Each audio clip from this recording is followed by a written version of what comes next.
Welcome to this journey back through time. Close your eyes, relax, and let this story guide you gently into sleep. Tonight, we will uncover one of the darkest corners of ancient Rome, the lives of those who were called slaves. What fears did they wake up to every morning? What harsh labors were they forced to endure? And was there ever a path to escape the chains? This story will unfold across 5 chapters. From the first morning they were sold at the slave market, to the long, exhausting days serving inside the villas of the Roman elite, and finally to those rare, desperate, or hopeful moments when a few managed to taste freedom. Along the way, you will discover small details rarely told in history books: the meager meals, the cramped rooms, the tricks of survival, and even the bloody uprisings that still haunt Rome's memory. If you wish to learn something new while being gently lulled toward rest by the slow rhythm of history, then you are in the right place. And don't forget to subscribe so you won't miss the journeys ahead, because countless ancient mysteries still wait for us to uncover together. Picture yourself strolling through a bustling marketplace in ancient Rome. But this isn't a place to pick up vegetables or a jug of wine. It's a slave market. Yes, people were bought and sold like we shop for sneakers today. Imagine the scene. A crowded square, merchants in crisp white togas. A toga was basically the official robe of Roman citizens, while rows of men, women, and even children stood trembling, each with a wooden tag hanging from their necks. That tag listed their features: healthy, can cook, loyal servant, or sometimes even stubborn, hard to control. Basically, it was like an ancient Amazon product description. Except you couldn't return the item if it didn't work out. The Romans called these markets venalicium. They were massive hubs of human trade, run by dealers known as mangones. And trust me, these guys were the used car salesmen of antiquity. They'd exaggerate anything to bump up the price. A slave might be described as incredibly strong, works tirelessly all day, when in reality the poor guy might collapse at the first cold wind. And don't think this was just a few unfortunate souls. In the 1st century BCE, after Rome's endless conquests in places like Greece, Gaul, or Carthage, tens of thousands of war captives were shipped straight into these markets. Victorious Rome never ran out of cheap labor, because new shipments were constantly arriving. Here's the dark punchline. Under Roman law, slaves weren't even considered human beings. They were classified as res, meaning property. The legal system literally called them instrumentum vocalo, a tool that talks.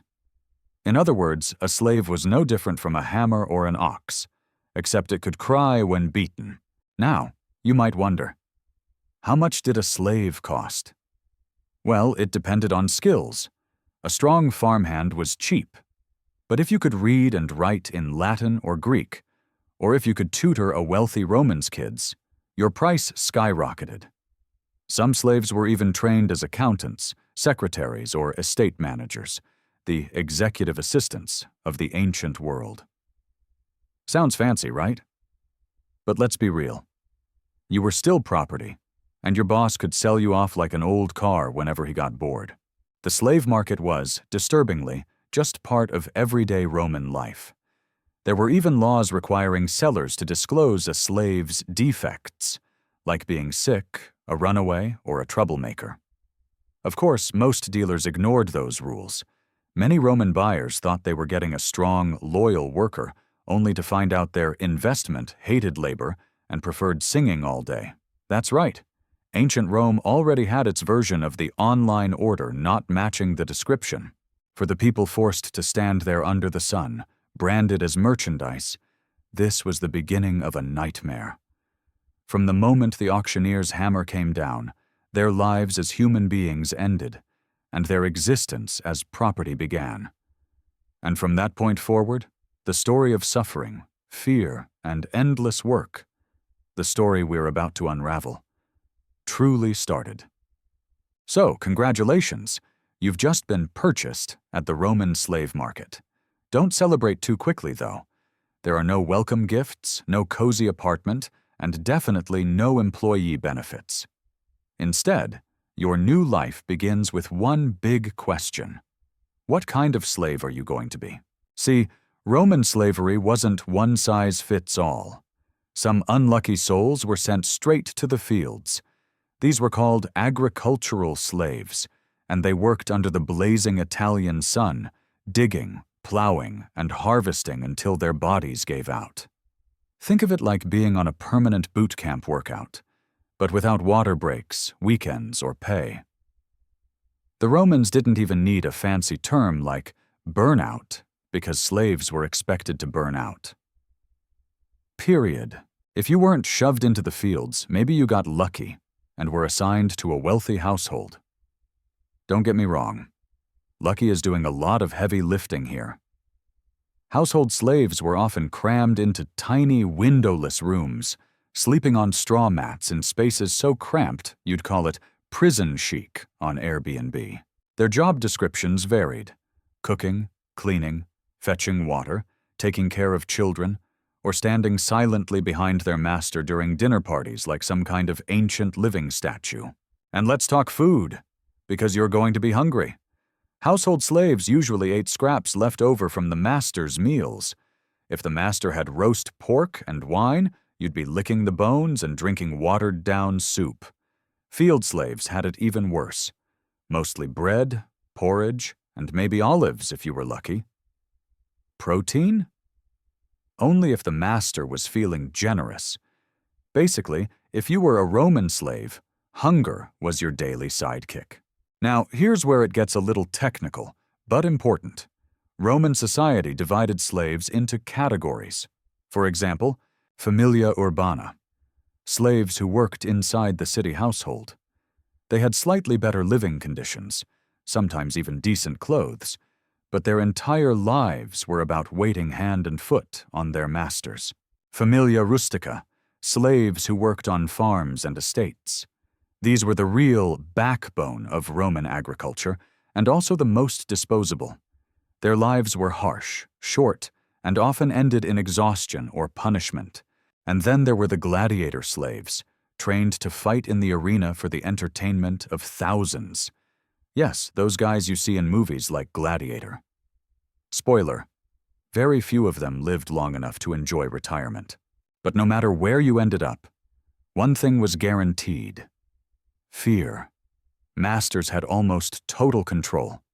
They could punish you brutally for mistakes, and punishments weren't exactly gentle reminders. We're talking whippings, branding, chains, or, if you really messed up, crucifixion. Yes, the same crucifixion you're thinking of. Now, did all slaves live in constant misery? Not exactly. Some highly skilled slaves, like teachers, accountants, or artisans, were treated better because they were too valuable to waste. A slave who could manage accounts or tutor children was like a prized laptop. You didn't smash it unless it really stopped working.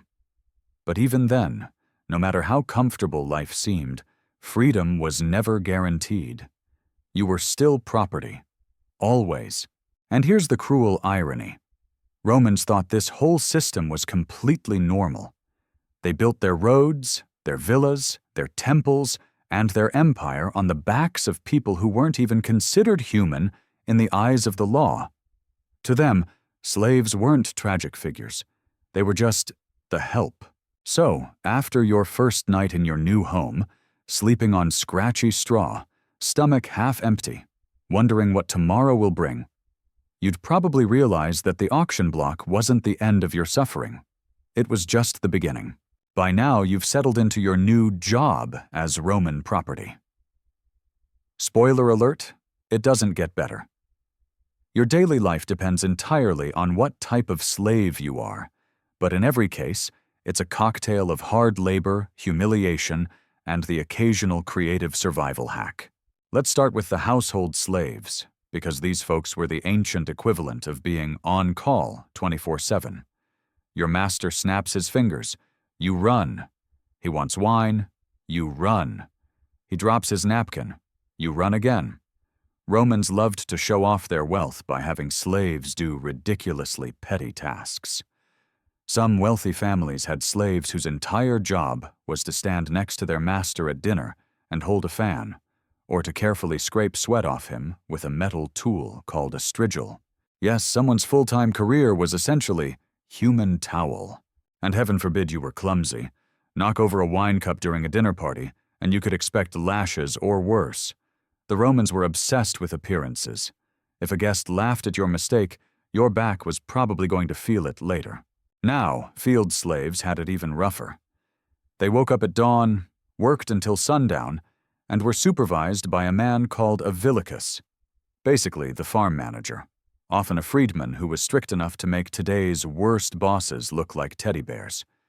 Fieldwork meant plowing, planting, harvesting, hauling water, and taking care of livestock.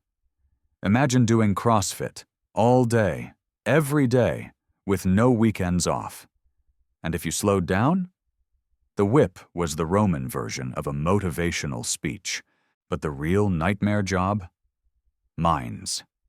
Yes, Rome had slaves digging in mines for silver, gold, and other resources. Conditions were so horrific that ancient writers compared it to a death sentence. Dark tunnels, choking dust, collapsing shafts, and you never saw daylight again. A Roman mine wasn't just a workplace, it was an early grave. So how did slaves cope? Here's where the survival tricks come in. Many learned to keep their heads down, avoid drawing attention, and quietly bond with fellow slaves for moral support.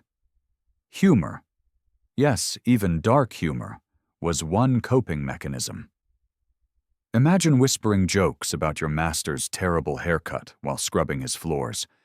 It wasn't rebellion, but it was a tiny spark of humanity. Another trick? Earning trust. Some slaves figured out that if you made yourself useful, really useful, your master might rely on you. That could mean slightly better food, a chance to avoid brutal tasks, or even money on the side.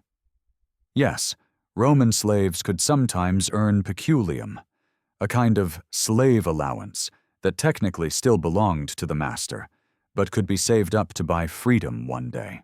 Of course, most never made enough, but the dream of freedom was a powerful carrot dangling in front of them.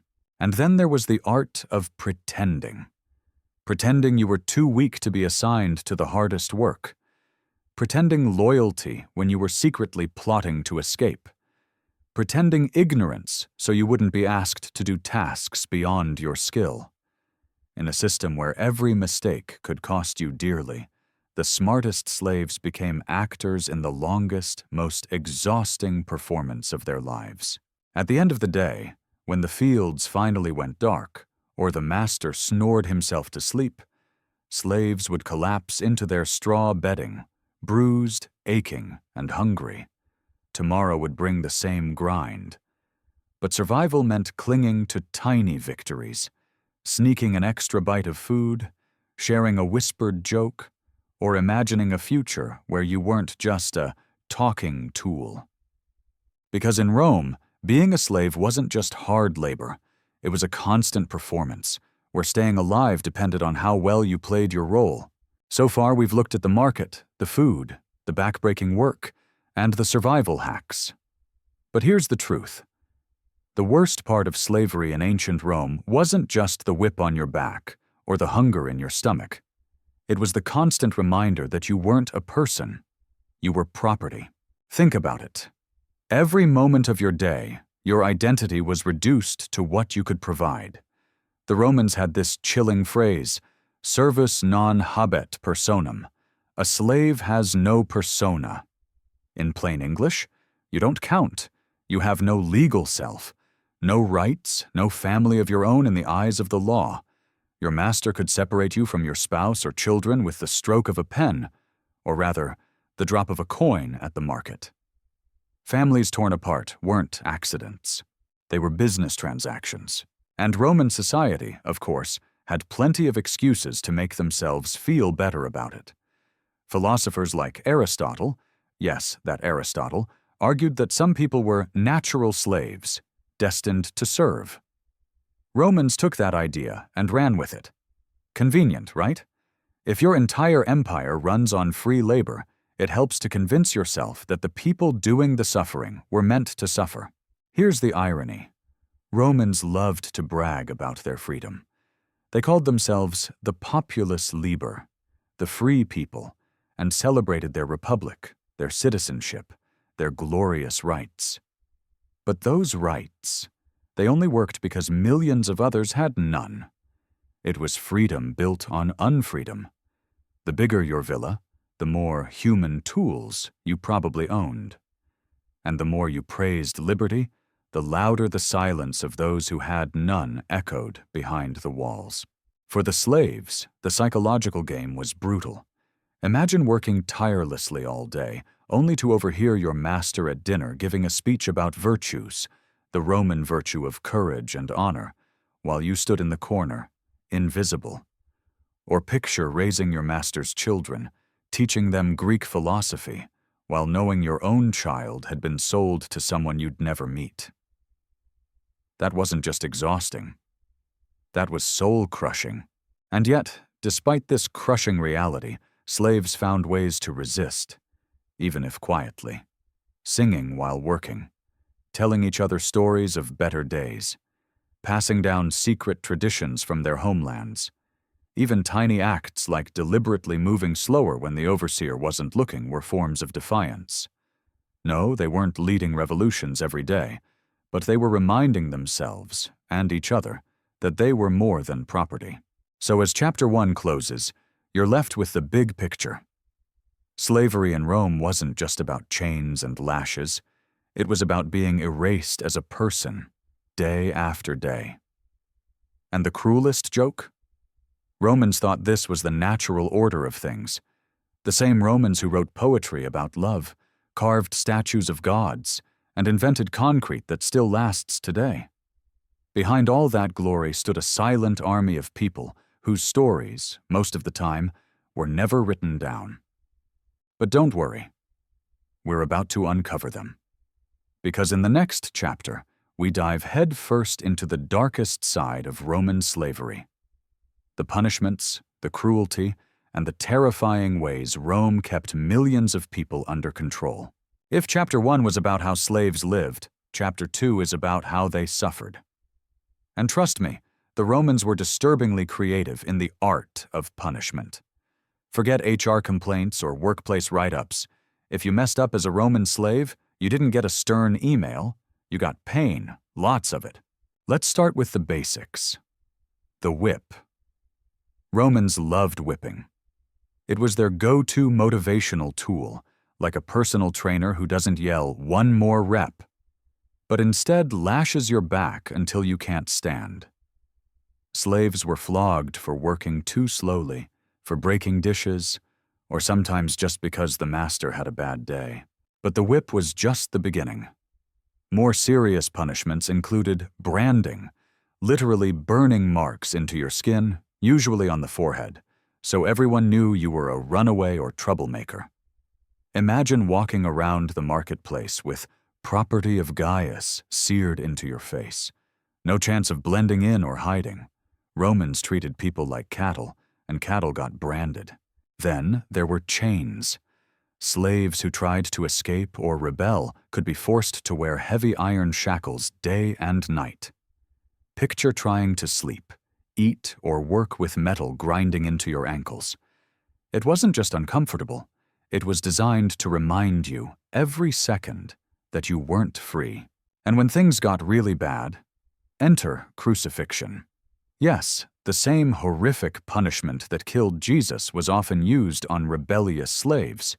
Crucifixion was the Romans' way of saying, "Not only will we kill you, we'll make sure everyone watches, so no one else gets any ideas." The message was loud and clear. Cross your master and you cross the cross. Now here's where it gets extra dark. Punishment wasn't always individual. Romans believed in collective punishment. If one slave killed a master, the entire household of slaves could be executed, even if they had nothing to do with it. The logic was simple. and terrifying. Fear keeps people in line. Why punish one when you can terrify 100? Case in point. In 61 CE, when a senator named Pedanius Secundus was murdered by one of his slaves, the Senate decreed that all 400 of his household slaves should be executed, and they were. Imagine being one of the 399 who didn't do a thing. Your only crime was living under the same roof. That's Roman justice for you. But here's the twisted irony. Romans saw this as perfectly reasonable. To them, harsh punishment wasn't cruelty. It was discipline. They called it disciplina, a word that sounds like discipline today, but in their world meant control through fear. In their minds, slaves were property, and property needed maintenance. If a cartwheel breaks, you fix it. If a slave breaks, you whip it. Or worse. And yet, despite this brutality, Rome still feared its slaves. The harsher the punishments, the more it revealed a deeper truth. Rome knew that beneath the chains and whips, slaves were still human, and humans don't stay silent forever. So yes, punishment kept millions of people under control, but it also planted the seeds of rage, and sometimes that rage erupted into open revolt. But before we get to Spartacus and rebellion, we still need to look deeper at the everyday cruelties, the subtle ways Rome made sure its slaves stayed broken inside as well as outside. Whips, chains, crucifixions, those leave scars on the body. But Rome was clever enough to know that real control comes when you break the mind. After all, you can't whip someone every second of the day. But if you humiliate them enough, they'll start whipping themselves inside. One of the simplest and most effective tools? Public humiliation.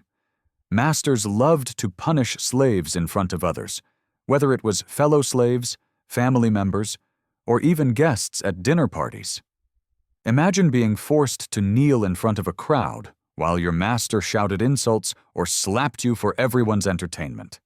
It wasn't just about pain, it was about making sure you never forgot your place. Then there was the uniform of shame. Some runaway slaves were forced to wear iron collars with inscriptions like, "I belong to Marcus. If you find me, return me." Yes, a living, breathing person turned into a walking lost and found tag. And guess what? Archaeologists have actually found some of these collars, with jingling chains designed to make escape nearly impossible and humiliation unavoidable. And Rome's obsession with control even extended into the bedroom. Many slaves, especially women, were forced into sexual servitude.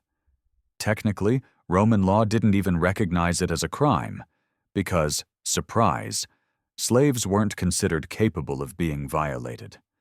If you're not legally a person, then legally you can't be assaulted. Problem solved, for the master at least.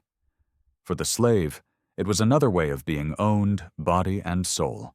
Psychological punishment also came in the form of uncertainty. Masters might promise freedom to loyal slaves, only to take it away as punishment. Some allowed slaves to accumulate peculium, that small stash of money, dangling freedom like a carrot, only to snatch it back when the slave misbehaved. Imagine working for years, saving every coin, and then watching your dream vanish with one angry command. That wasn't just cruel. It was Rome's way of saying, don't ever think you control your fate. Even simple insults carried weight. Romans often called their slaves by degrading nicknames, erasing their original identities. You weren't Diodorus, the man from Greece. You were boy, dog, or thing. Language became another chain, one that wrapped around your sense of self. And here's the most brilliant and horrifying psychological trick of all: divide and conquer. Masters deliberately pitted slaves against each other. A house slave might spy on field slaves. A loyal servant might be rewarded if they reported someone's disobedience. Distrust spread, and unity crumbled. After all, How can you plan a rebellion when you can't even trust the guy sleeping next to you? To the Romans, this system of fear, shame, and division wasn't cruelty, it was efficiency. Why waste energy policing slaves when you can make them police themselves? But deep down, the need for such strategies revealed something the Romans didn't like to admit. They were terrified. Terrified that under the weight of whips and chains, their slaves were still thinking, still remembering, still hating. And when millions of people are quietly nursing that kind of rage, one spark could set the empire on fire. And guess what? Sometimes it did. For all their whips, chains, and clever psychological tricks, the Romans never completely erased one basic truth. People don't like being treated like furniture.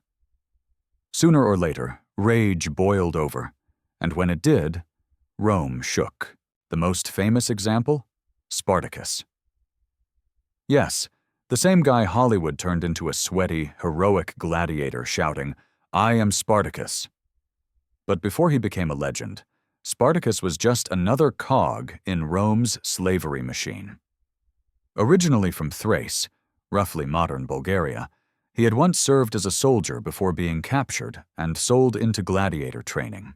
And gladiator school, by the way, was not the glamorous place you've seen in movies. Think less gym for warriors, more prison with swords. Trainees were locked up, fed enough to fight but not enough to thrive, and drilled to kill one another for the amusement of Roman crowds. For most gladiators, the arena wasn't glory. It was a death sentence with cheering spectators. But in 73 BCE, Spartacus and about 70 fellow gladiators decided they'd had enough. Armed at first with kitchen knives and spits, yes, the things you roast meat with, they fought their way out of the ludus, gladiator school, in Capua. Once free, they raided supply carts, armed themselves properly, and headed for the mountains. What started as a small escape quickly snowballed. Other slaves, farmhands, miners, shepherds, began flocking to Spartacus's banner. Within months, his rebel army swelled to tens of thousands. Imagine the panic in Rome. The very people they had branded as talking tools were now organized, armed, and very, very angry. And here's the kicker. Spartacus wasn't just strong. He was smart. He turned his ragtag band into a disciplined force that defeated Roman legions sent to crush them. Think about it. Rome, the greatest military machine of its time, getting slapped around by people who just months earlier were serving wine or digging ditches. The embarrassment was unbearable. But of course, Rome wasn't going to let this insult slide forever. Eventually, the Senate put the general Marcus Licinius Crassus, one of the richest men in Roman history, in charge of ending the rebellion. Crassus, with his vast resources and ruthless determination, finally cornered Spartacus's army in southern Italy. The final battle was bloody, and though Spartacus fought bravely, he and most of his followers were killed. And Rome's response? Oh, it was a masterclass in overkill. To make an example, they crucified 6,000 captured rebels along the Appian Way, the main road into Rome. Picture it. Mile after mile of crosses, stretching for over 100 miles, each with a dying slave nailed to it. A grotesque billboard that screamed, "This is what happens when property misbehaves." Did the revolt succeed? No. Rome crushed it. But the legacy of Spartacus lived on.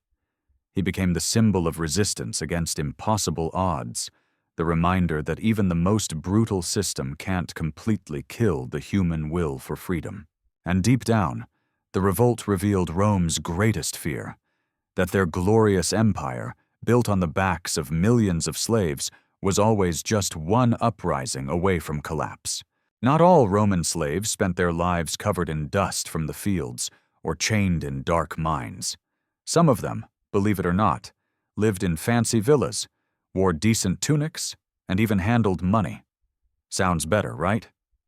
But don't be fooled. This wasn't the ancient version of landing a cushy office job. It was still slavery, just with a slightly more polished chain. Let's start with the teachers. Wealthy Roman families loved to have Greek tutors for their children. Why? Because Greek culture was the Harvard education of the ancient world.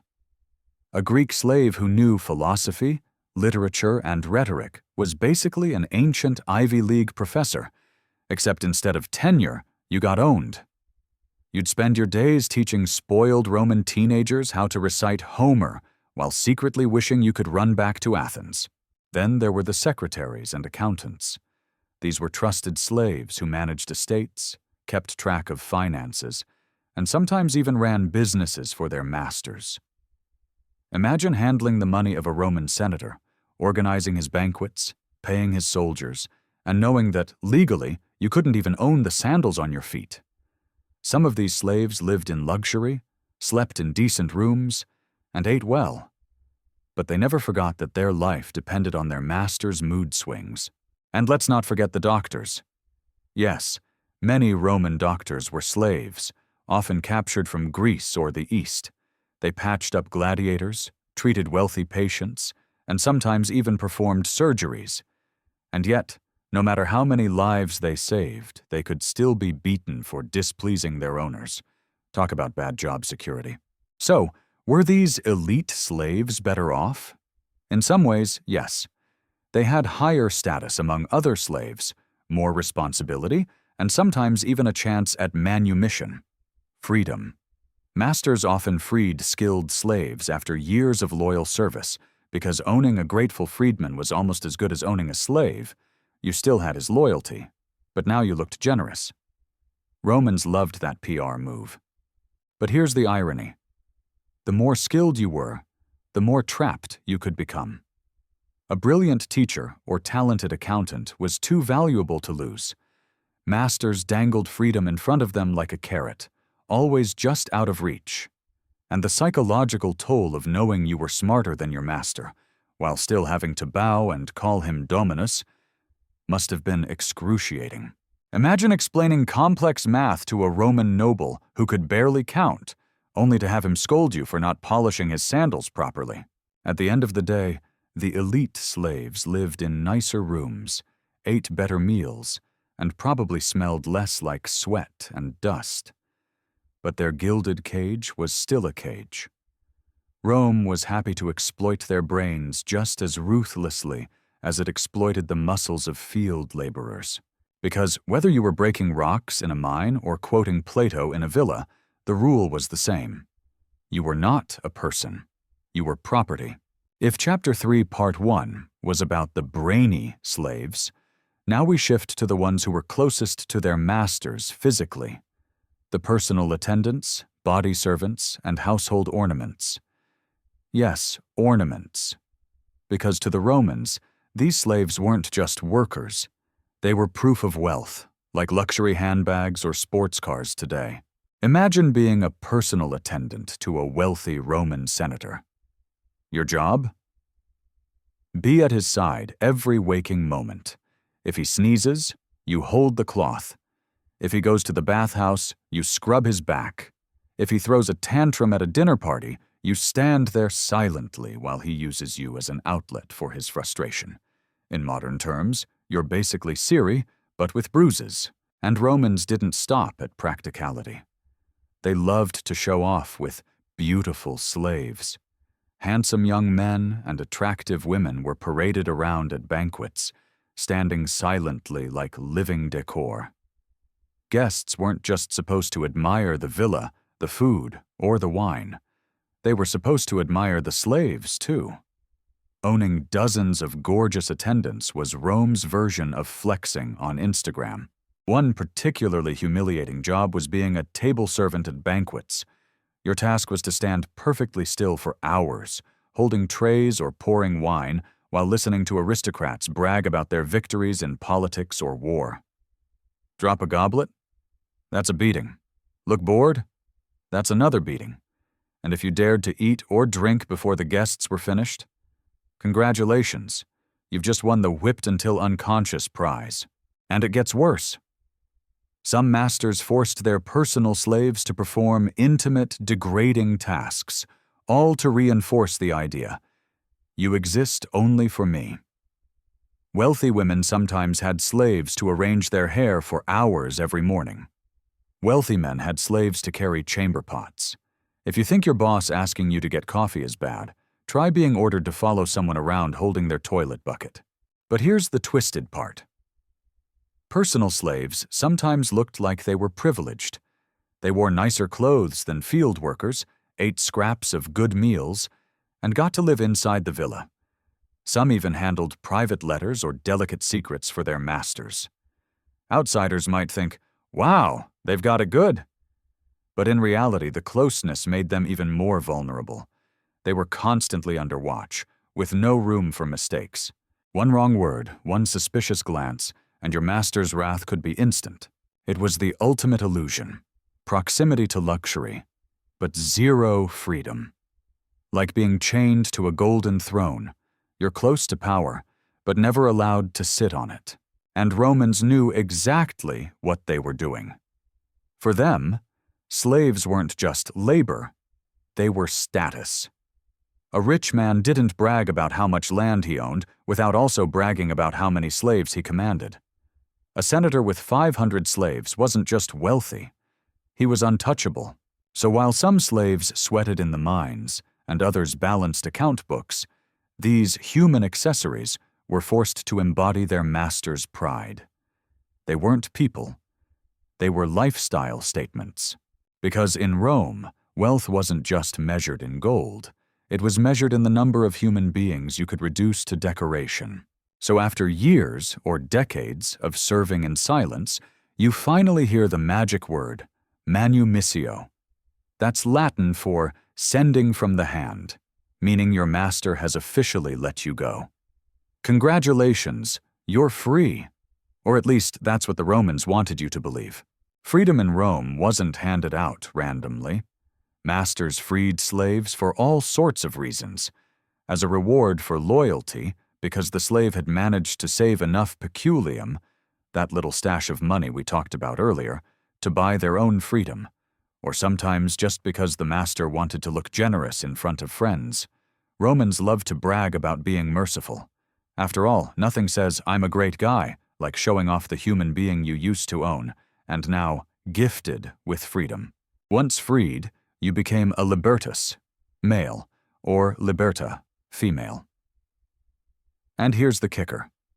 Legally, you weren't just dropped into Roman society as a free, equal citizen. Nope. You carried obligations back to your old master, now called your patronus. In exchange for your shiny new status, you had to show loyalty, pay respects, and sometimes even continue working for him. Freedom, Roman style, was more like getting promoted from tool to tool with a little independence. Now, don't get me wrong, being a freedman was still a massive upgrade. You could legally marry, you could own property, you could even start businesses. Many freedmen became rich through trade, banking, or running shops. Some even rose so high that their children, born free, could climb into Roman politics. Imagine that. From slave to senator's grandson in just 2 generations. Rome loved a good rags-to-riches story, as long as it didn't shake the system too much. But here's the fine print nobody mentions. Freedmen still carried a social stigma. Old Roman families, the patricians, sneered at them. If you were a freedman, people whispered behind your back, "Oh, his father used to be a slave." Your status might be legal, but in social terms, you were never fully clean. And there were strings attached. Freedmen owed their patrons services called operae, basically little duties, favors, or payments. It could be anything from working part-time for your old master to helping with his business ventures. So even after freedom, your old life wasn't completely gone. It's like Rome saying, "We'll let you out of the cage, but don't forget who held the key." And for many freed women, freedom often came with the expectation of marriage, to another freedman, or sometimes even to their old master.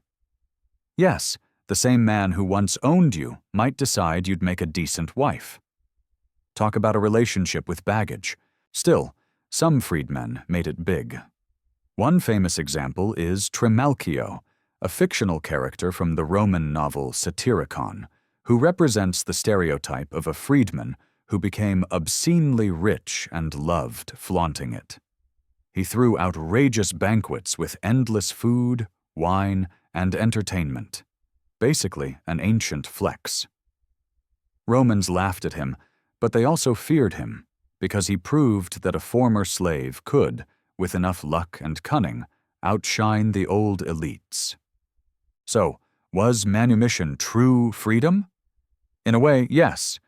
You weren't property anymore. But in another way, no. You were still tied by invisible strings of duty, stigma, and obligation. The Romans had found the perfect compromise. Give just enough hope to keep slaves obedient, but never enough equality to threaten the system. It was freedom, Roman style.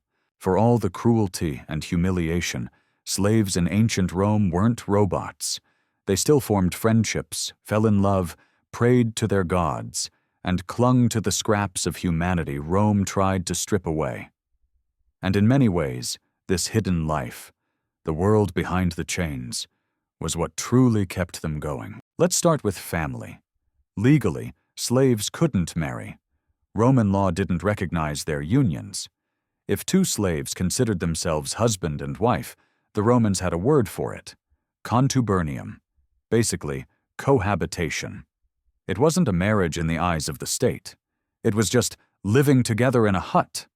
And the cruelest part? Masters could break these unions at any time, selling husband, wife, or children to different owners. But despite the risk, slaves still formed families.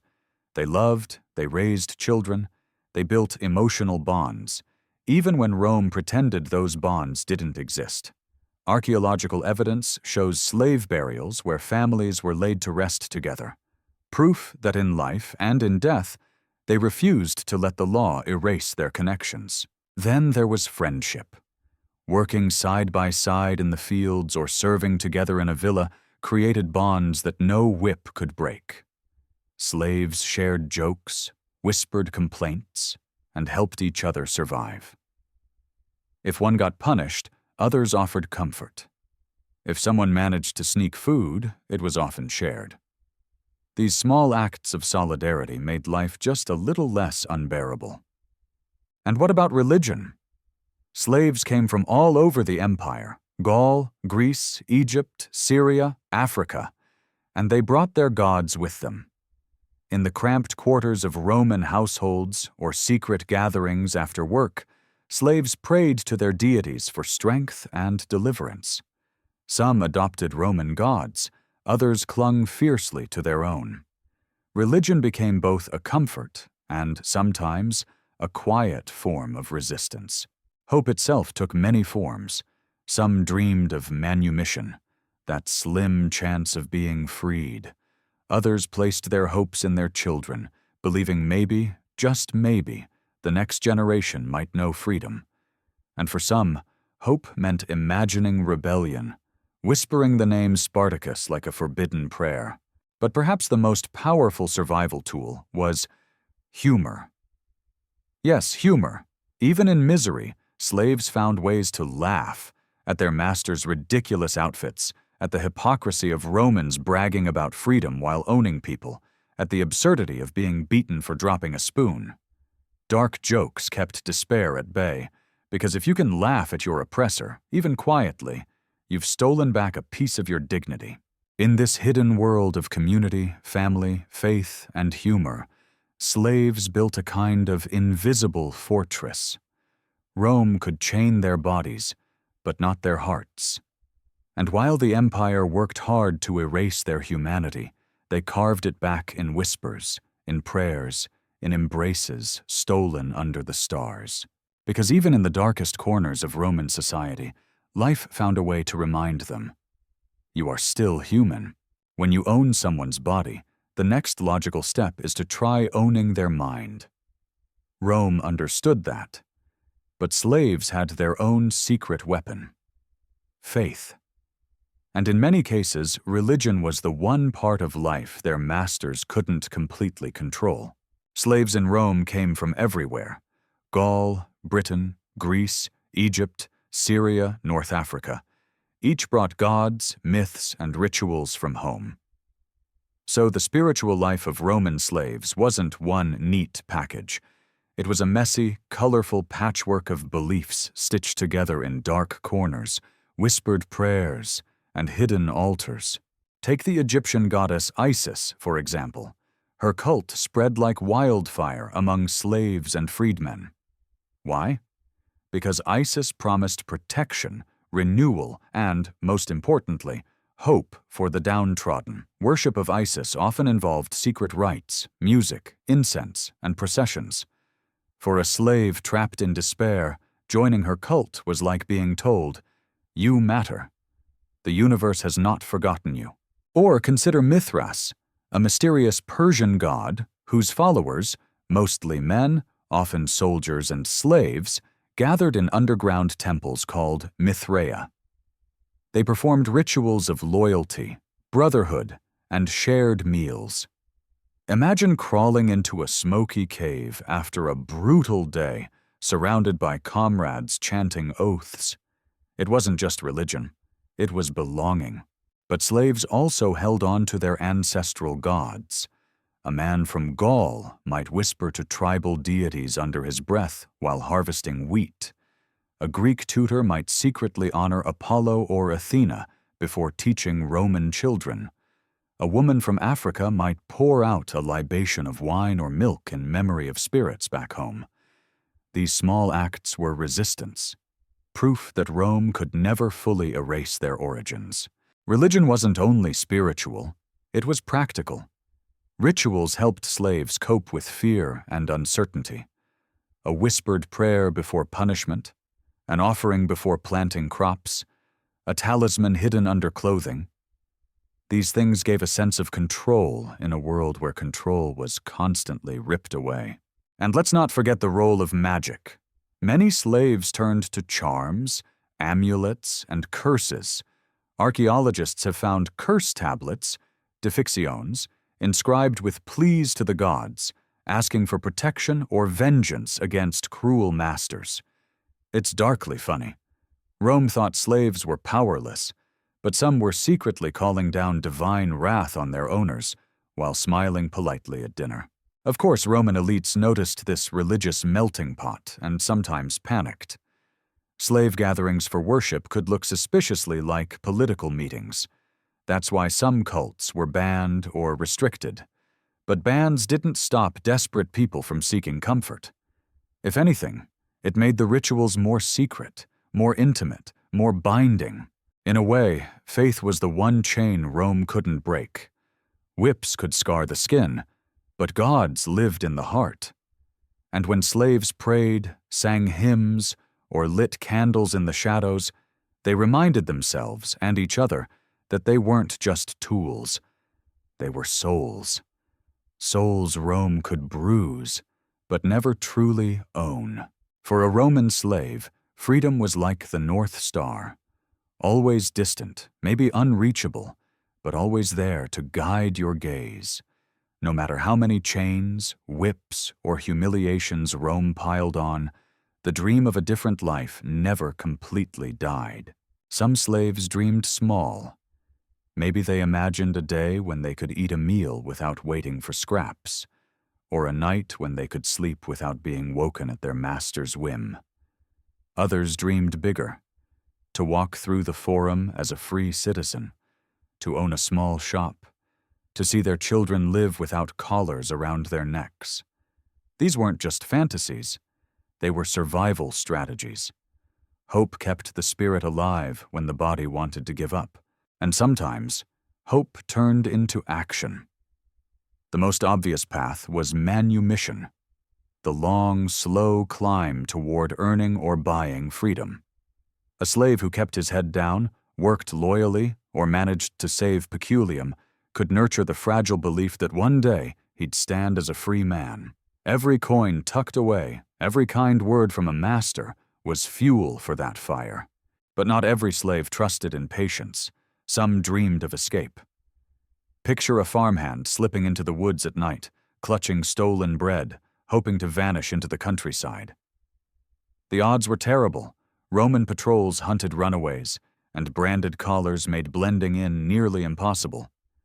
Still, The mere act of running was a declaration. I refuse to accept this life.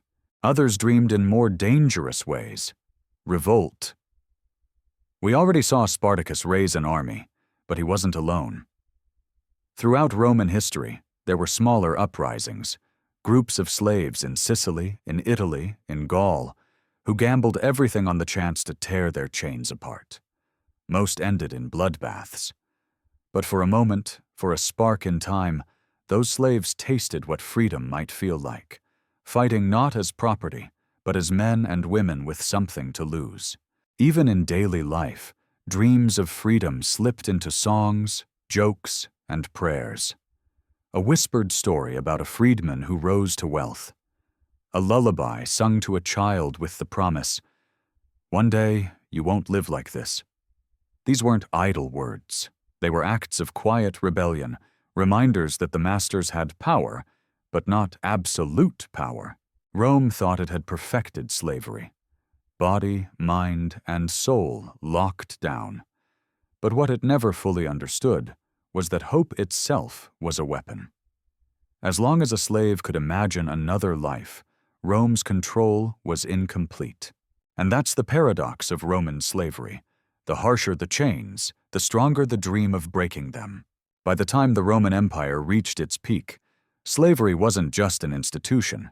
It was the very foundation of Roman life. From the grain that fed the city to the marble villas that dazzled visitors, almost everything had slave labor behind it. If you lived in Rome and enjoyed bread, wine, roads, baths, or gladiator games, you were benefiting from slavery, whether you admitted it or not. And that's the uncomfortable truth.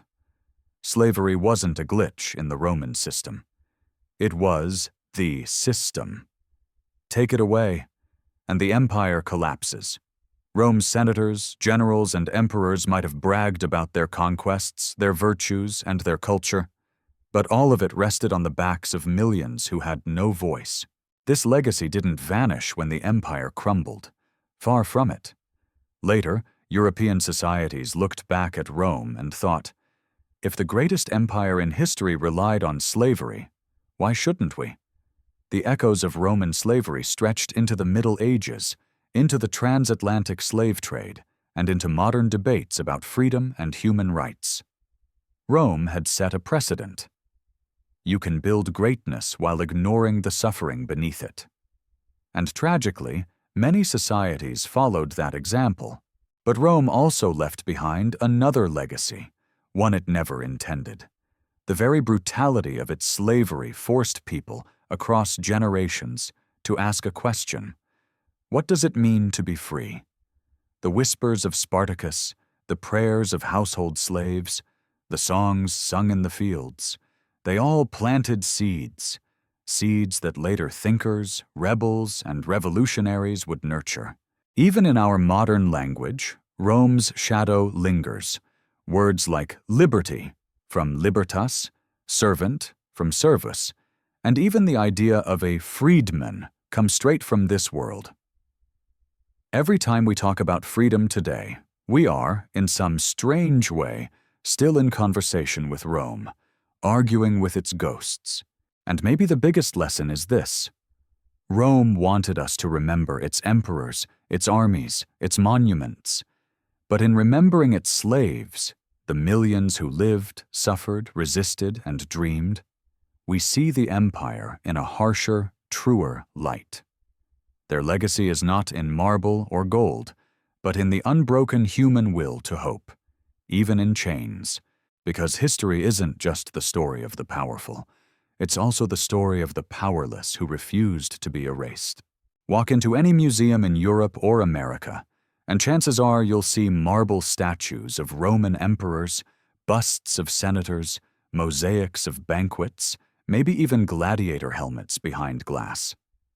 We admire Rome's architecture, its laws, its roads, its aqueducts.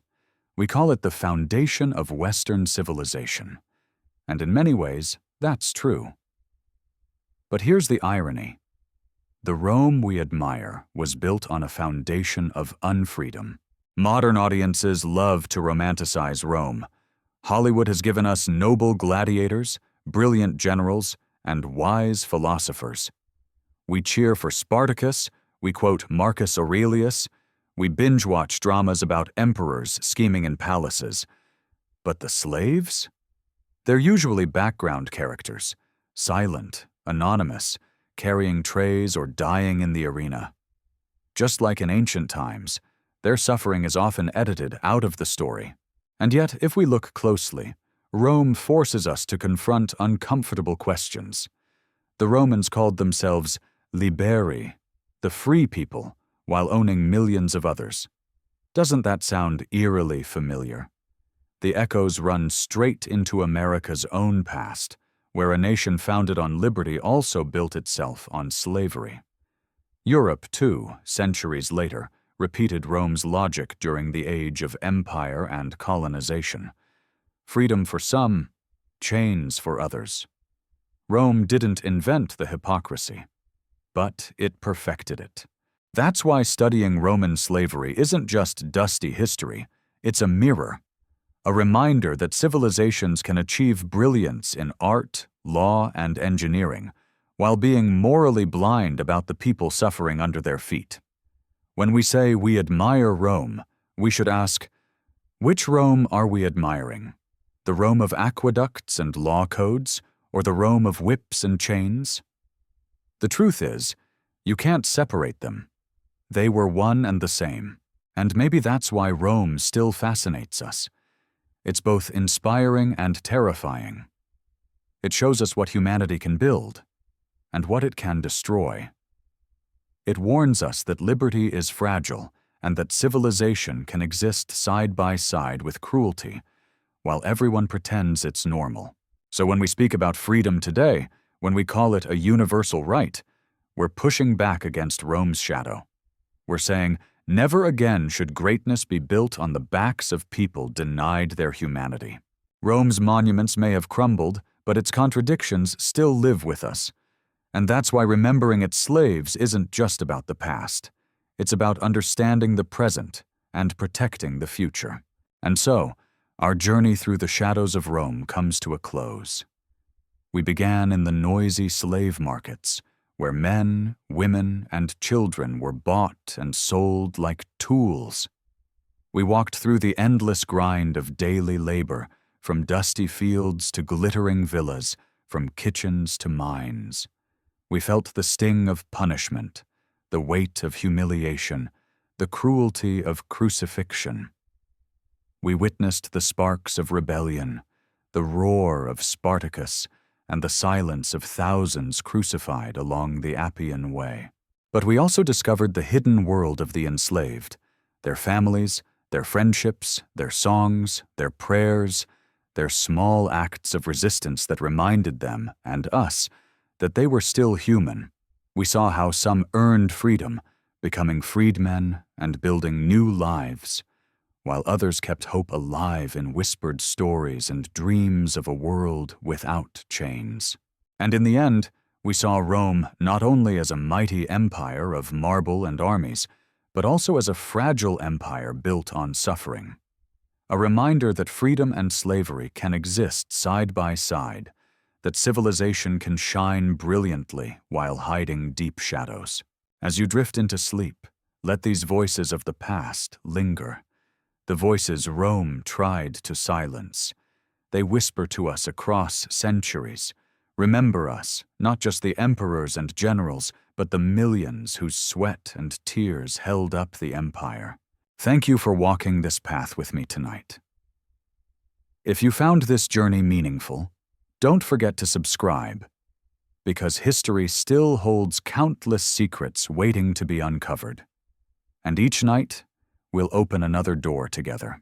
Now, close your eyes. Breathe slowly. Let the noise of ancient Rome fade away, and may the stories of the past carry you gently into dreams.